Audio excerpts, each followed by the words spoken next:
नमस्कार मैत्रिणींनो, तर मी आज तुम्हाला शेवयाची खीर बनवून दाखवणार आहे। त्यासाठी लागणारे साहित्य तर मनुके, बदाम, काजू आणि शेवया। तर यापासून बनवणार आहोत आपण शेवयाची खीर। तर त्यासाठी आपण गॅसवर कढई ठेवू आणि गॅसची फ्लेम ही आपण चालू करून घेऊ। तर इथे गॅसची फ्लेम आपण चालू केलेली आहे। आता यामध्ये आपल्याला ॲड करायचं आहे साजूक असं गावाकडील तूप। तर इथं बघू शकतात मैत्रिणींनो, आपण यामध्ये तूप ॲड केलेलं आहे आणि त्या तुपामध्ये आता आपल्याला ह्या शेवयानं एकदम कमी फ्लेमवर अशा परतून घ्यायच्या आहेत आणि आपल्याला इथपर्यंत परतून घ्यायचे आहेत की त्यांचा कलर असा एकदम ब्राऊन असा होत नाही ना, तोपर्यंत आपल्याला ह्याला हलवत राहायचं आहे। त्यामुळे आहे ना, जोपर्यंत म्हणजे जसं ब्राऊन कलर येईपर्यंत जर आपण हलवत राहिलो, तसं कमी फ्लेमवर भाजून जर घेतलं तर त्या खीरला आणखी छान अशी टेस्ट येते। त्यामुळं खीर खूप छान लागते। आणि इथं परत आता आपल्याला जे आपण बदाम, काजू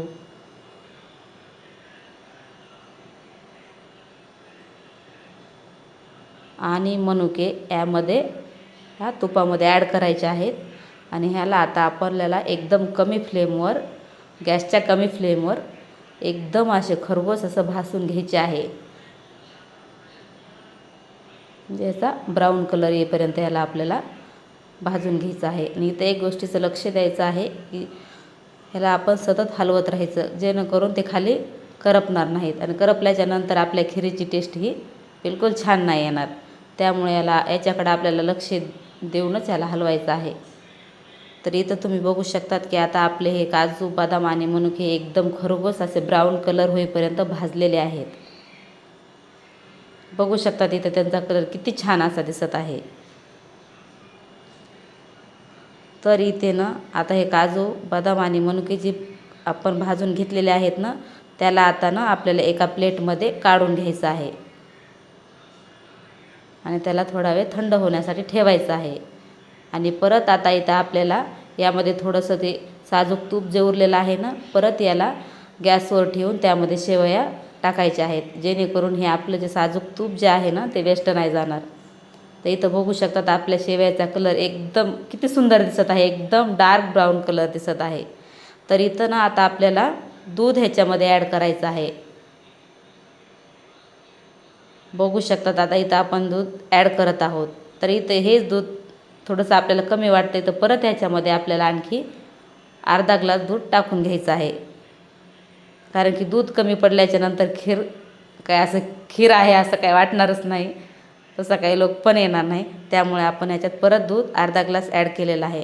तर इथं ह्याला आता आपल्याला हलवून घ्यायचं आहे आणि तसंच हे आता दुधामध्ये आपल्याला थोडीशी साखर ॲड करायची आहे। आणि इथे एक गोष्ट लक्षात ठेवायची की साखरेचं प्रमाण हे आपण कमी जास्त करू शकतात, म्हणजे कसं आपल्या आवडीनुसार, कुणाला जास्त गोड आवडते तर कुणाला कमी गोड आवडते, त्यानुसार आपण साखरचं प्रमाण कमी जास्त करू शकतो। तर साखर घातल्याच्या नंतर त्याला परत एकदा आपल्याला व्यवस्थित असं हलवून घ्यायचं आहे।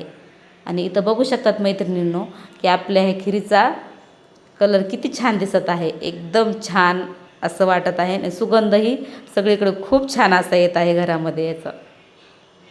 तर याला ना परत एकदा आपल्याला हलवून घ्यायचं आहे। हे करताना ना ह्याचा सेंट एवढा भारी यायला आहे ना, खूप छान सगळ्या घरामध्ये पसरला आहे मैत्रिणींनो। तर इथं बघू शकतात आता आपली जी खीर जी आहे ती किती छान दिसत आहे। आणि ह्याला ना आपल्याला एकदम कमी फ्लेमवरच शिजू द्यायचे आहे आणि सारखं सारखं हलवत जायचं, जेणेकरून की ही खीर आपली खाली कढईला चिटकणार नाही याची काळजी घ्यायची आहे आपल्याला। त्यामुळं 5-5 मिनिटांनी याला आपल्याला हलवत जायचं आहे। तर नाही इथं बघू शकतात किती छान असं दिसत आहे आपली खीर, एकदम भारी। तर इथे ना आता आपल्याला काय करायचं आहे, पण मगाशी जे भाजलेले जे काजू, बदाम आणि मनुके जे आहेत ना, तर त्याला काय करायचं आहे आपल्याला मस्त असं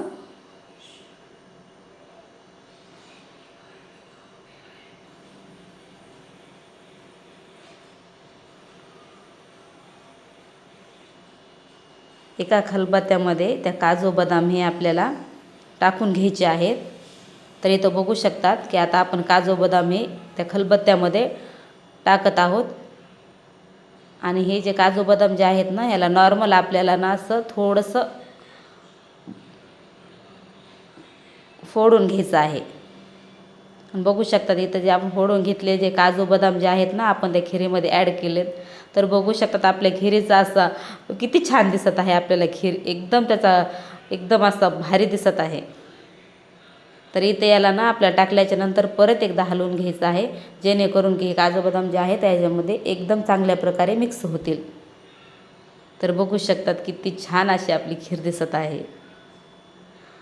तर इथं ना एकदम आपली खीर आता रेडी झालेली आहे. तर या खिरेला ना आता आपल्याला एका बाउलमध्ये काढून घ्यायचं आहे. बघू शकतात आता आपण ह्या बाउलमध्ये याला काढून घेत आहेत. आणि ह्याची गार्निशिंग करण्यासाठी आपल्याला काजू आणि बदाम याचा उपयोग करायचा आहे. तर इथं बघू शकतात की किती छान अशी आपली खीर बनवून रेडी झाली आहे. आणि त्याची गार्निशिंग पण इतकी छान केली आहे, ती खीर अशी बघूनच खाण्याची इच्छा होत आहे. आणि स्मेल पण घरामध्ये पूर्ण असा सुटलेला आहे. तर बघू शकतात आपली ही शेवयाची खीर बनवून रेडी आहे. तर बाय सगळ्यांना.